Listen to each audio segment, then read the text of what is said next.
तसं तर आमच्या अण्णा जवळच्या शेतात रोज 2 फेरे तर हमखास मारणार, पण हे शेत लांब असल्यामुळे आणि त्यांचे वय झाल्यामुळे त्यांना इकडे यायला जमत नाही. मग मळ्यात पोचल्या पोचल्या अण्णांनी प्रत्येक शेत आणि प्रत्येक पीक कसं आलंय ती बघायला सुरुवात केली आणि सगळं काही बारीक निरखून बघितलं.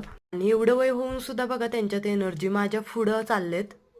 एवढं वय होऊन सुद्धा त्यांच्यात एवढी एनर्जी कुठून येते काय माहिती. मग आम्ही वरती आलो. पप्पांचं काम चाललं होतं. पप्पा ठिबकच्या पाईपा गुंडळून ठेवत होतं कारण की मिरचीला रोटर मारायचा होता. मग तोपर्यंत मी चवळीच्या शेंगा भाजीसाठी तोडल्या आणि म्हणलं संध्याकाळी मस्त चवळीची भाजी करायची. आणि फक्त 2च झाडांना एवढ्या शेंगा सापडल्यात की याच्यात 2 भाज्या तर हमखास होतील. मग म्हणलं त्याच्याबरोबर झेंडूची फुलं पण तोडावीत म्हणजे पप्पा विकायला नेतील.